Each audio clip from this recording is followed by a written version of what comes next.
Hello, everybody, and welcome back to another episode of CafeTalk. I'm here with my friend Jolin, as usual. Hello.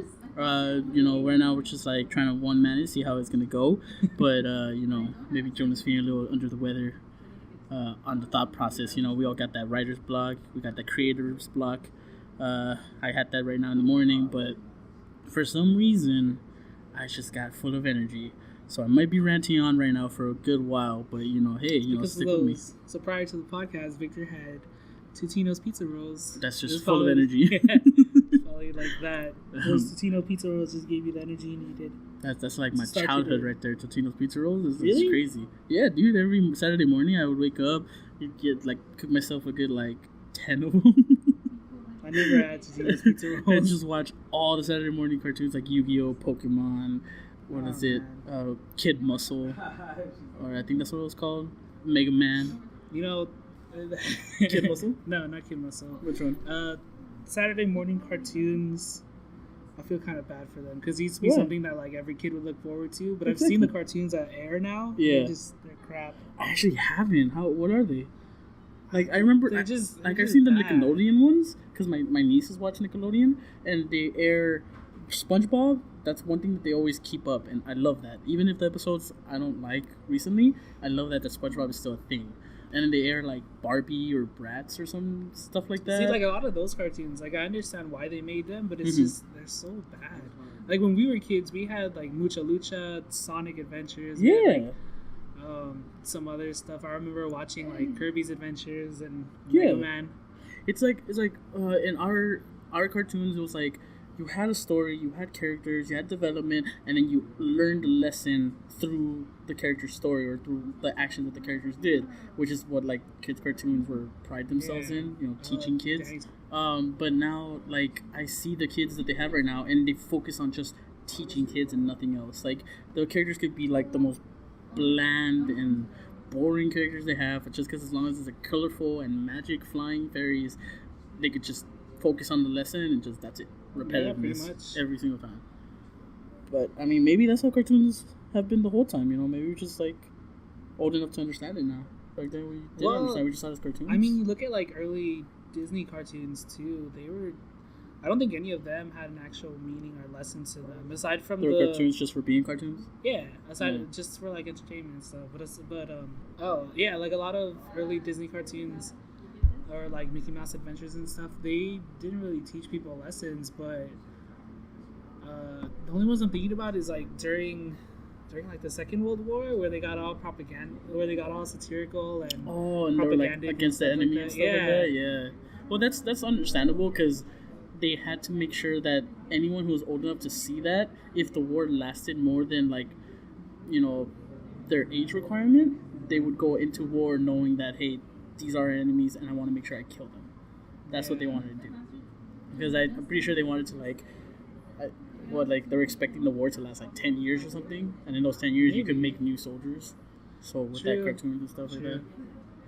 They're just, in general, just adults who wanted to, sit back from a day of work and enjoy cartoons every now and then. They would see that propaganda and be yeah, fuck those guys, fuck the commies, fuck the Japanese or something like that. You know what I always found weird?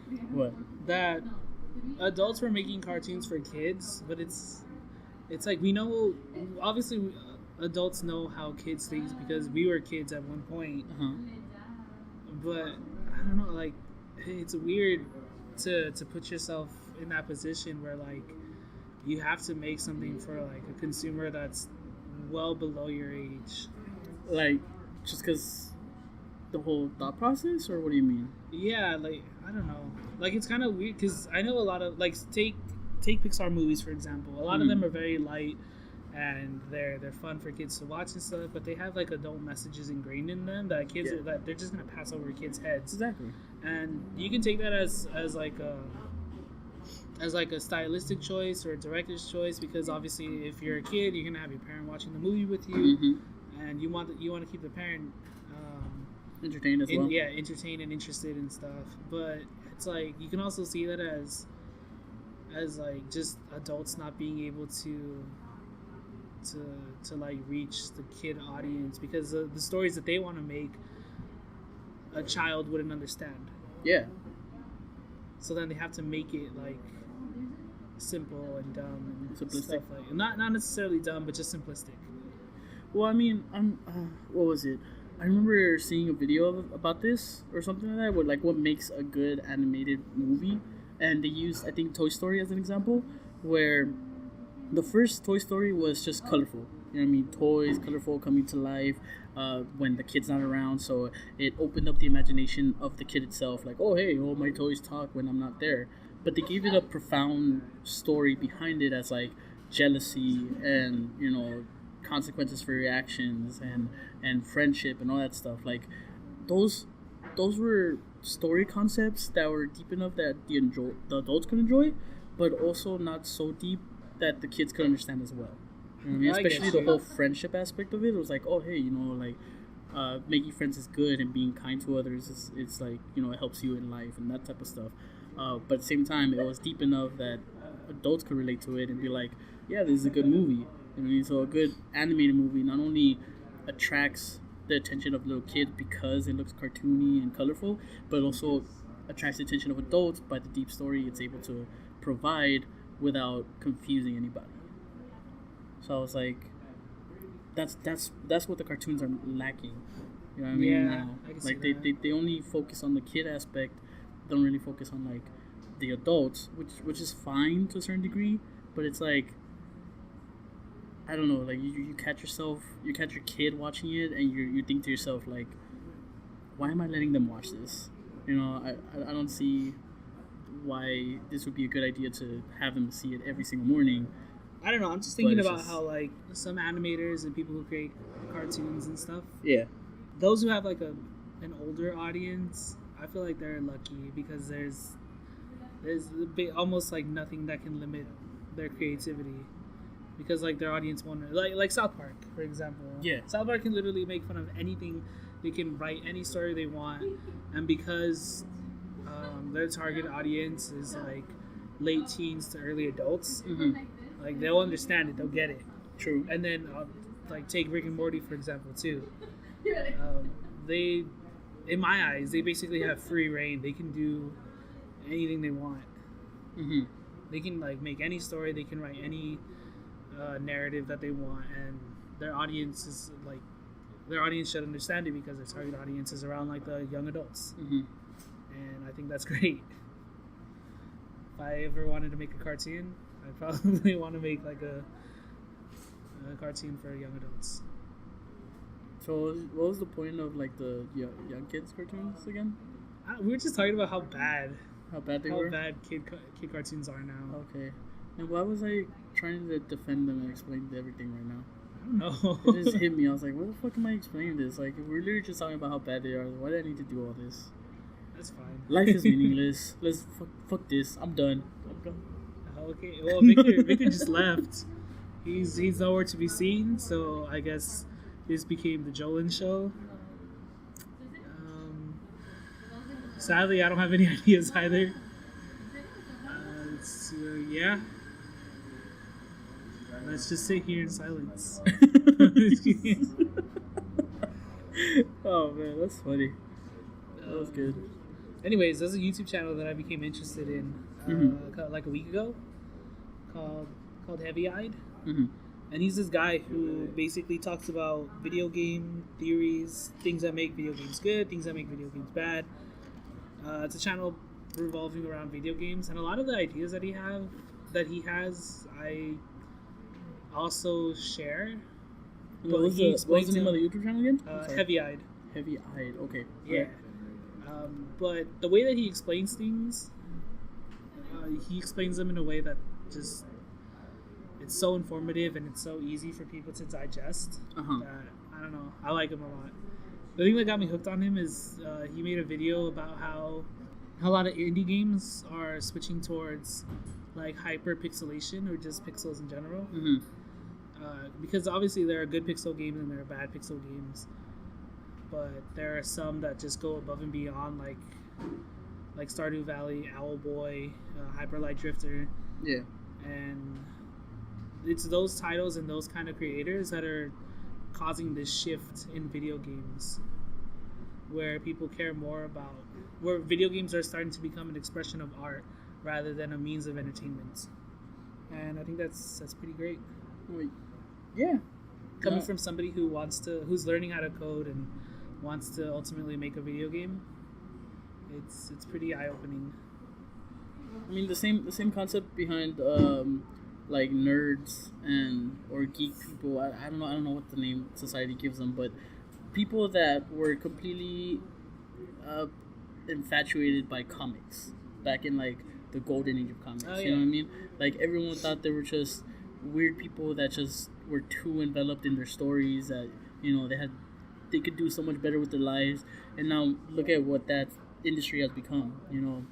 Making movies, making art, making like fan art, making stories of their own, inspiring people to create their own comics and own heroes, maybe like inspiring people to be heroes themselves, help others, that type of stuff. It's like it's gonna show its process, it's gonna show its progress of like actually being art or actually being good for society, even if society itself hates it at the moment. And it's like I see what you mean with the whole video game stuff. I can see it myself. Like people are, especially with the whole indie game revolution that's happening like recently. That was like, you can see the art people took into it, the heart they put in each game. And then like there's this whole stigma that indie games, just because they're made by one person to just a small group of people, that they're gonna be bad or they're not interesting and stuff. Mm-hmm. But you look at the AAA games now, and they're just like, for a lack of better words, they're just clones of each other. Like, you take Call of Duty World War II, that's almost a clone of, like, Battlefront 2. Yeah. And then Assassin's Creed Origin, that's, like, a one-up from Assassin's Creed Syndicate, which is acceptable. That's what it should be. And, I mean, and they talk about, like creating a World War II video game or a World War I video game like it's never been done before. And then you look at the PS2 and you look at, like, Medal of Honor, and that was based around World War I. True. There was also, like, Tom Clancy's... Exactly, shooters. It was previous, so like they talk about like, oh, this is revolutionary, this is our first attempt at it, but there's been multiple attempts before. Yeah. And it's like, I feel like that's what's fueling the indie revolution, because just AAA games in general are just getting boring. Yeah. It's like the same stuff over and over every year. Yeah, at the same time, it's like it's what keeps people coming back to it, I guess. No, don't get me wrong. Like I was a huge fan of Call of Duty back when I had a PS3, and like even the newest Call of Duty still intrigues me. Like I want to play it, but then there's just so many other games out there that are like people shouldn't shut off themselves to the idea. Yeah, exactly, because like people are so passionate about making these games that you can see their passion through it. Mm-hmm. That's what makes like a lot of indie games like worth it. And then just on like a surface level, indie games always cost less than an actual game. Yeah. That was weird. Yeah. That was weird. I'll go fix it right now. Yeah. Oh, you could just. No, go ahead. What was I saying? Yeah, usually like indie games only cost like $15 to $40. Mm-hmm. And I see them as totally worth it. They have like great narratives. So what you get with AAA games is that like, for sure, they're gonna work, definitely. Like there's a huge group of people that are gonna work on the graphics, on the story, on the gameplay, on the controls. Everything's gonna work. All you probably get is like you get stuck here and there. There's like minor bugs and fixes that they need to be doing. But overall, it's a complete game. Whether the company itself wants to like separate the story and sell the story as DLC, that's a whole nother topic. But AAA games are AAA games because they will be complete. Like all the controls function, and there's like a whole mechanic behind the controls. Like you already know what's gonna happen, what each button does. But with indie games, you don't get that. Indie games, you get new controls. These buttons do different things. So like what's expected of the buttons may not be what you expect. So like it's a new world that's free for exploration. And if you're bored of AAA games, that's something that you should like check into. Maybe you might find something you might fall in love. Indie games might be super short, from like 3 hours to like 40 hours to like super extremely long to like 120 hours. But if it's a good game, it's gonna be a good game. Oh yeah, I spent 88 hours in Stardew Valley. Exactly, sir. No. And it's just that's why AAA games, they're still a thing because they're great. They work and the stories are good. Like you already know what you're gonna get and you want that. you like the being in that comfort zone of knowing what you're gonna get and knowing that it's gonna be good. But with indie games, you don't get that comfort zone. It's always a leap of faith, whether it's gonna be bad or not. You gotta just take that leap of faith, and you might find something really great, or you might find something like that just sucks and it's horrible. Yep. I mean, we had a whole podcast on video games. Yeah, I don't know why we didn't mention any of this. Video games are always fun to talk about. Yeah, that's what so, we Victor, love. What's the last movie you saw? The last movie I saw was actually the new Justice League movie. Oh. That's the most recent movie I've seen, and I saw it on Thursday. Because I thought it was going to come out on Friday, but it actually came out on Thursday for some reason. Saw it then. It was really good. I recommend it. You know, of course, there's going to be people out there that find every little issue that's wrong with it, like, or minor details are like, no, it sucks, it's garbage. But myself, personal opinion, really good. Like, the story was told better than I thought it would be. The main focus on the characters was really spread out, was really well spread out. And the action wasn't like, it didn't leave a bad taste in your mouth. Like, it wasn't like all in your face. It wasn't like overpowering, just trying to throw so much action at you that like you just didn't know what the fuck was going on. It was actually, you know, well executed, and I like that. I have another question. Go ahead. Are you the kind of person that goes to movies with like no expectations? Someone tells you the title of the movie and you're like, oh, that sounds badass, let's go watch it? Or strategically you plan to see a movie, you read about it, you want to know the premise, and then you go in and you're like critiquing and looking at everything? I'm actually like both. what kind of movie goer are you? I'm both, depending on the movie that I'm going to see. Like, if it's a movie that I really enjoyed, like let's say it's a movie I've never heard of before. It's a series I never heard of before, and I've never seen anything before it. Let's say for example, I'm going to see John Wick, right? The first one, when it barely came out in theaters. John Wick was a new topic. Nobody really knew who he was or what was going on. I would have researched it. I've been like, okay, what's the story of this, or what's the thesis or the summary that people have provided. I would look into the critics too, like the ratings it got. And then I would set an expectation for myself, but I would try to set a low expectation, not something really that high. So like, let's say, again with the example of John Wick, my expectation would have been, okay, it's gonna have a lot of action, because the story, the main premise, the summary would have been like, guy goes on a rampage after enemies hurt him. You know what I mean? Without spoiling anybody, if anybody hasn't seen it. Seen it. There you go. See, so that's actually a good summary right there. So with that expectation, my expectation would have been like, oh, okay, so there's gonna be a lot of action. There's probably gonna be guns or maybe even fighting scenes. And John Wick is clearly this guy who has been trained by somebody or just has some skills that is able to execute all this action. So that I would have gone in with that. Oh, I see. And then depending on what ratings, that's how it gauges up and down. If it's a really bad movie, but if a movie has, like, say there's a movie that you're interested in, but it has really bad ratings, will you still go watch it? Yeah, no, definitely, I will, because I take the ratings into account for my expectations, but at the same time, not for if I'm gonna go see it or not, because everybody has their own opinion. So in order for me to form my own opinion, I have to go watch the movie. If I just don't find any interest in it, then I won't go. Like, kind of like with TV shows. Like, I didn't find any interest at all in the Supergirl TV show, but everyone kept saying that it was great, that it was awesome, that it's so good, and I'm just like, nope, I'm not gonna watch it because I don't feel like watching it. Like, I see. No matter how good it could be, I don't know. And I love Flash. I love the Flash. Like, the comic character, the Flash. I love it. I read so much about it, all this other stuff. But when it came to the TV show, I gave it a chance just because it was the Flash, just because I liked it. I didn't really enjoy it, just because I guess I put my expectations too close to the comics rather than just seeing it as a brand new show. Yeah. But overall, it was good enough to keep me coming back, and I wanted to implement that same strategy into the Supergirl show, but at the end, I was just like, I don't like Supergirl as a comic book character enough to watch it on a TV show character. I see. So in the end, I just didn't. That's fair. I could accept that. Yeah. What about you, Jonah?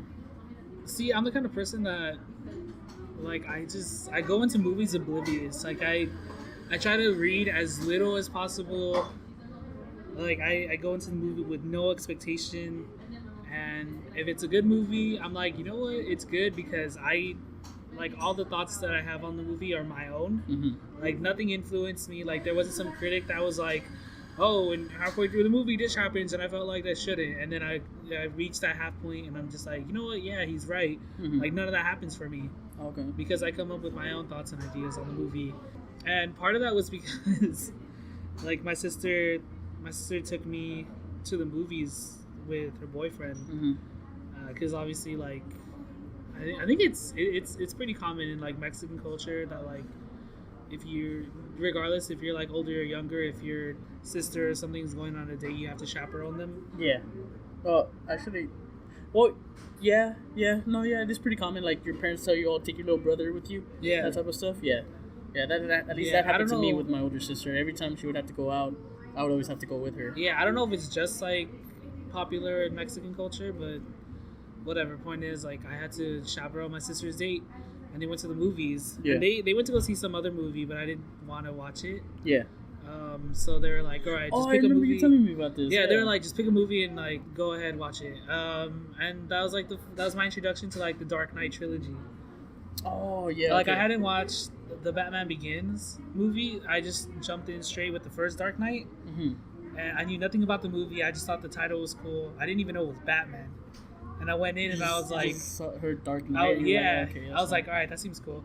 I went in and like I thought the movie was great. It was amazing. But apparently, like a lot of people don't like the Dark Knight trilogy just because I heard about that just too. because it's like a feel good movie. Like you're in it, you're in the movie and you're watching it, and it's like all the action and stuff is cool. But once you leave, you're like, that movie actually wasn't that great. Really? But I hold the Dark Knight trilogy like highly. Like I really like it a lot. I never really looked into the negativity of all the people that were saying about those movies. I personally really I didn't like the beginning. Batman Begins, I didn't like it. I thought it was okay. It was too slow for me. Like especially since it was Batman Begins, I kind of thought it was gonna be like 0 year or like is it 0 year? I forgot what it was. But I just kind of thought it was gonna be like the beginning of Batman. Like halfway through the movie, he was gonna be in the cow fighting like the Riddler or Two-Face or something like that. I see. You know what I mean? But that didn't happen. All that was just like the whole movie was just pretty much training and stuff like that. So I guess because I had that expectation, I didn't like it. But the Dark Knight and Dark Knight Rises, I loved it. I every single aspect of it, I wanted to see it. And then I guess that's where it started. Like from then on, I just went into a lot of movies blindly or like knowing as little as possible. Yeah, so I think starting from there, I go into a lot of movies trying to know as little as possible, reading no like critic responses or whatever. And honestly, the only movie that I can remember that like I was thoroughly surprised by was Crimson Peak.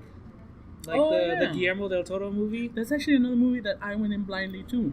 Everyone was talking about it and like critics were raving about it and whatever. But I didn't want to know a lot about it. And because of that, like watching the trailers and stuff, I thought it was like a horror movie or a suspense movie. So I was expecting it, but the story, it's so really far from it. Like it stimulates your mind and it makes you think about the plot, but it's far from anything that the trailers could have done, which I applaud.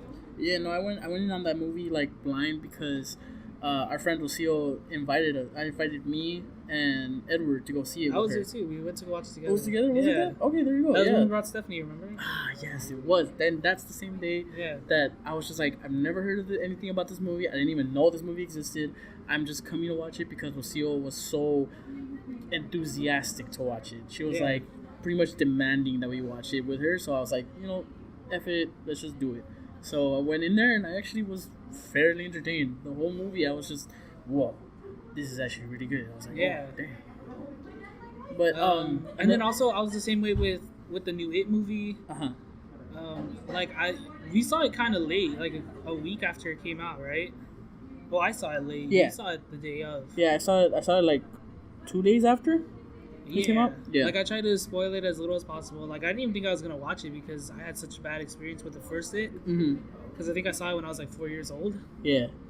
So it's but I was really surprised. That was a good movie.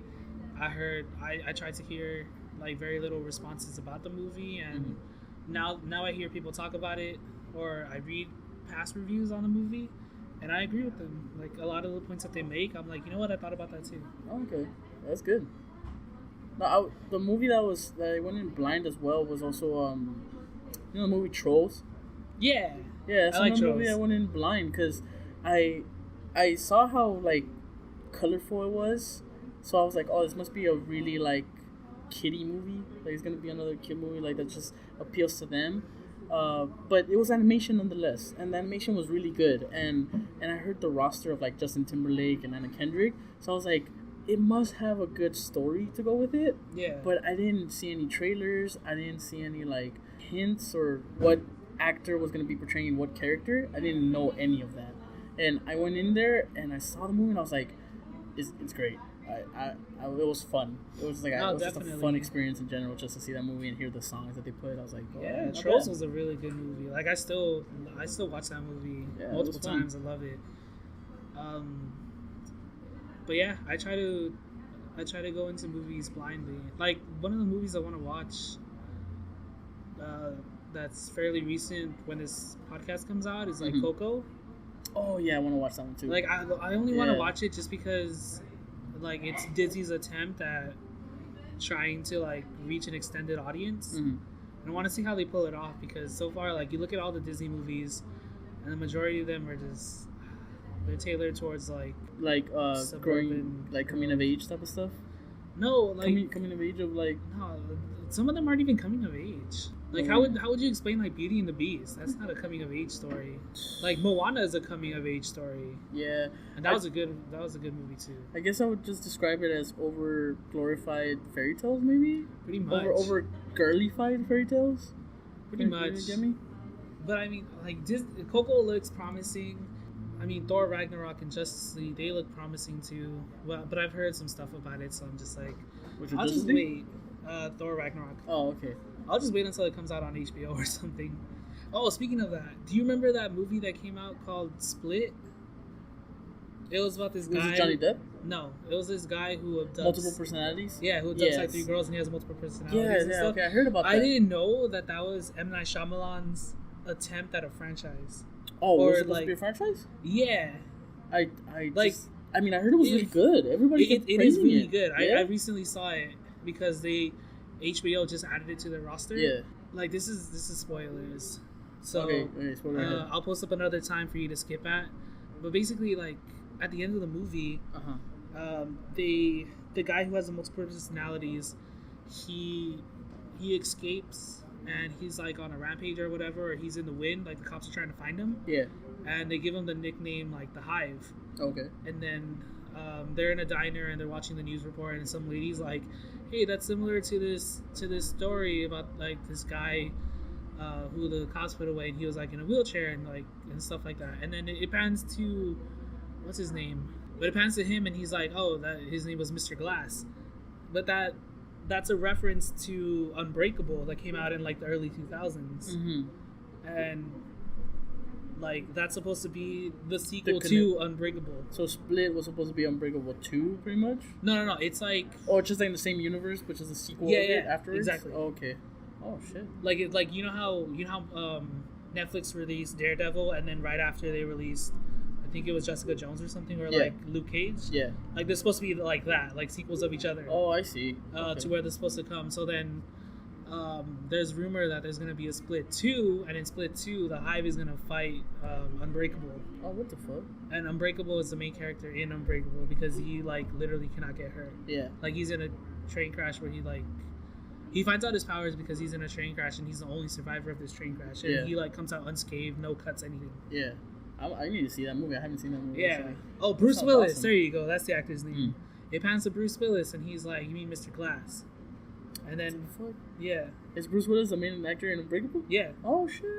Oh, that's awesome. They're supposed to be direct sequels of each other, but as a standalone, Split is actually a very good movie. I loved it a lot. I want to see it. You should. I recommend it highly. Because I kept every time it came out and I kept seeing like billboards of it. It looked interesting, especially with the whole split personalities and stuff like that. And then when people that actually went to go see it, they were like, "No, dude, you got to check it out. It's interesting." And I was like, "Okay, I'll do it." And then by the time I actually had money or had time to go see it, it was already off. So I was like, fudge. There's just a lot of bad movies. I want to see the Assassin's Creed movie. Because I've heard mixed things about it. Yeah, I personally liked it. I actually enjoyed it because I didn't see it as coming straight out of the game. I saw it as a story correlating with the games. Oh, I see. You know what I mean? Like, I don't understand that either. Like, I feel like movies based on video games have the easiest time because literally, like, you can play through the game and you can get a feel for the characters, the environment that you're in. Like, it should be easy, but a lot of people mess them up. Yeah, no. Well, that's the thing. That's like the World of Warcraft movie, it looked good, but it wasn't that great of a movie by itself. Mm-hmm. Like, if you weren't super into World of Warcraft, because we went to go see it, and like you had mixed feelings about it, or you didn't like it, and I had mixed feelings about it. Like, I thought it was okay, but it was weird. Like, it wasn't as good as they kept saying it was. Like, especially the whole critics say it's amazing and all that stuff.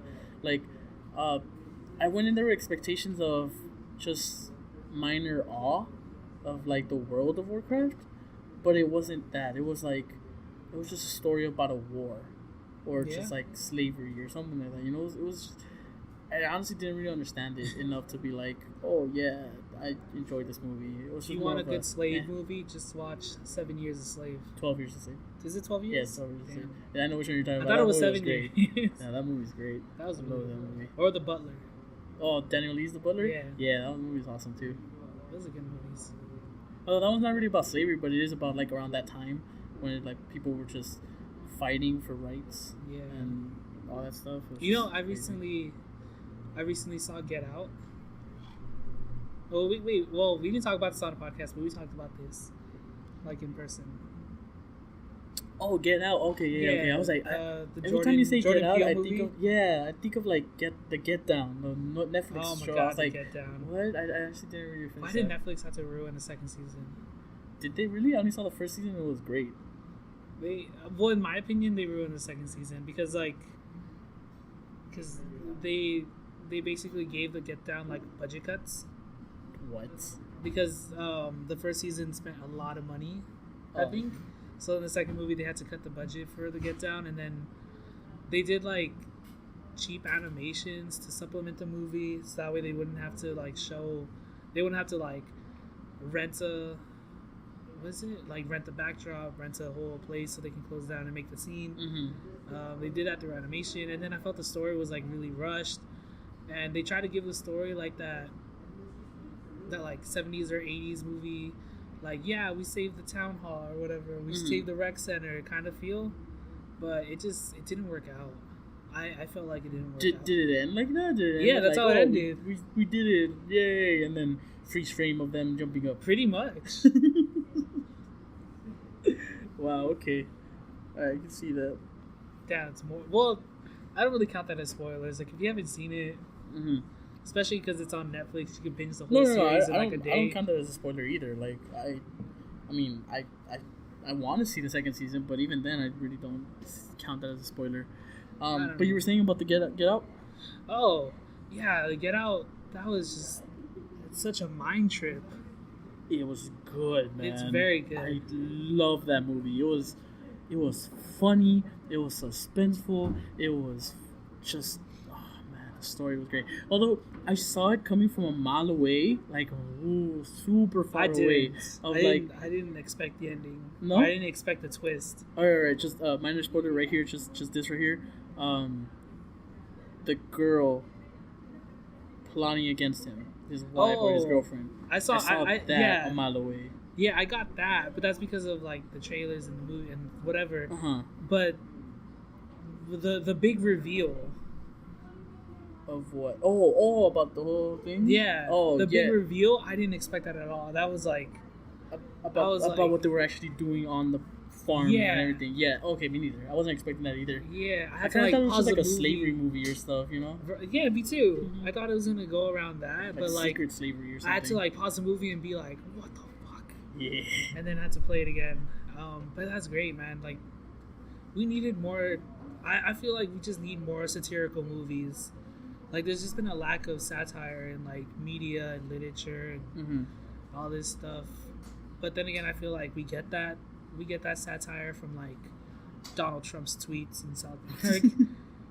But in my opinion, the world needs more satire, just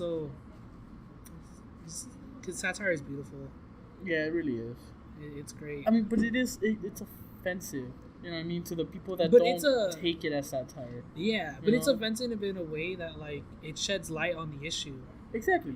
I know, but I'm just saying it's like the reason. Probably that's the reason why there's not that much satire, because, especially right now, especially in 2017, how pretty much delicate every single person has been lately. Yeah. Like that's why nobody is willing to take that jump, because they know that if they do, there's gonna be this huge tsunami of backlash from like feminists or take PewDiePie like, for example. Exactly. PewDiePie, like people think PewDiePie's channel is stupid and dumb, but like honestly, if you look at it as satirical, his content is great. It is. That's my prime example right there. I mean, he gets death threats daily basis just because of that. Backlash. He gets like threatened that his channel get taken down, that he'll be exposed. Just because people are too sensitive about that. Like they don't see it as, hey, it's a comedy show, or hey, he's not really serious about it. Like they see it as, no, even if it's comedy, you have to stop that, because when it starts as comedy and then people take it seriously. I was like, you're the only one taking it seriously right here. You know what I mean? Even the person that says it is not taking it seriously. Yeah, like, what does that say about you? And then that attributes to like the death of comedy, because once you start taking comedy seriously, is it even comedy anymore? Yeah. Like case in point, Adam Sandler. I'm just kidding. I'm sorry. I used to like Adam Sandler. His early stuff. Yeah, I was gonna say that. I think the last great movie that I liked from Adam Sandler was Grown Ups. Yeah, I think from Grown Ups and onwards, it just went downhill. Have you ever seen what is it, The Cobbler? Oh, that's new. That's recent. It's somewhat, I think. Because I thought it was I just brought it up because that's like Adam Sandler's attempt at doing something serious. No, that was good. I actually liked it. I did. You didn't like it? No, I actually liked it. I felt like it was just like he had like no idea what he was doing. Really? That's what I felt like. Like it was just like it was like a bunch of like his ideas that he couldn't put in other movies and just put it together to make one movie. It felt off-putting. Like it was incomplete. But then it also, I took that as he was working by himself. Like he didn't get much support in that movie. Oh, true. And then from once I took that point of view, I was like, oh no, it's actually really good. Okay, and I started to see enjoy that. it. But I understand what you mean. No, we talked about movies for a while. Yeah, that we really did. Jonah, okay, what's your favorite chocolate bar? What about these movies? Like Wonka Bar. Wonka Bar? Yeah. I've never had Wonka Bar. They're pretty good. Where can you buy a Wonka Bar? They used to sell them at the 99-cent store. You know, when's the last time I saw a Wonka Bar? What? Blockbuster. Really? Yeah, before they died out.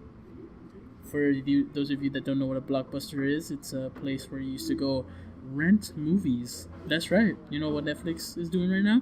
Yeah, you used to go out of your house. Does it mean Redbox? Go to Netflix. Oh wait, yeah, Netflix. Oh yeah, Netflix started out as a movie rental place. Yeah, exactly. That just shipped it to your house. Yeah, so instead of streaming, you had to actually go out to your house, go to a building, talk to people, interact with others, and get the DVD. Go home, watch it, and return it. If not, you were gonna get charged. Bro. So yeah. You want a throwback? I remember when I used to get good grades on my report card in elementary school, we would go to the movie rental place, rent VHSs. Yo. Buy the pizza that was next door to the VHS rental place, and then we had like a stash of blank VHSs. And we had a DVD. We had a VHS player. Recording. Yeah, that had a recorder right next to it. So we had like a ton of recorded VHS movies. What? That's what my cousins would do. They fucking recorded the Power Rangers in Space movie that I love. The one where they're fighting the Psycho Rangers. That's a good time. I love that one. That's what they would do. It was a simpler time. What was it? I hated going to rent a VHS and then having to go home only to realize that it's at the end of the movie. Oh yeah, and you have to fucking wait to rewind it, and you probably got some spoilers along the head because I didn't have one of those like the little race car. Yeah, rewinders. Yeah, I didn't have that. Oh man. So I had to like stare at the TV or Did you ever have early dial-up internet?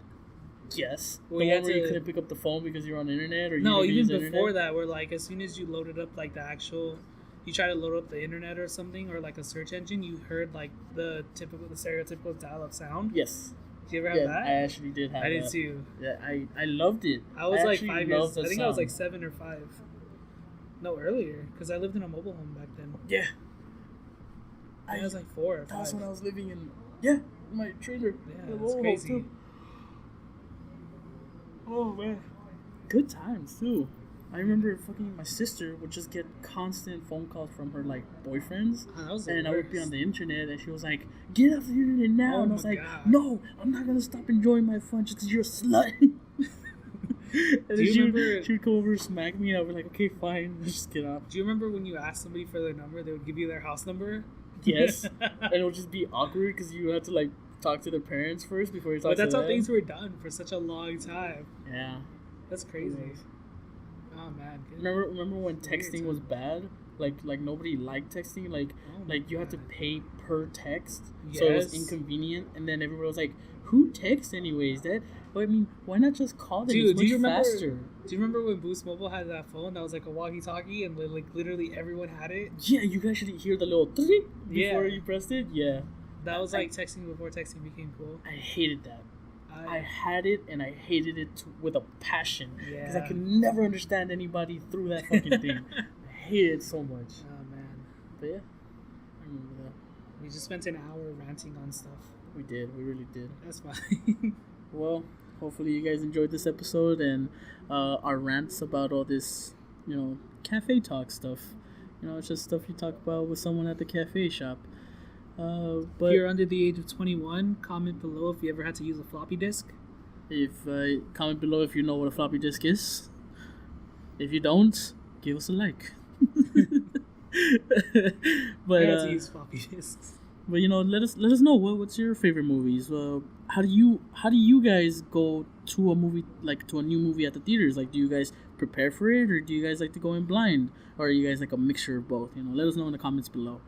But hope you guys have a good day and stay beautiful.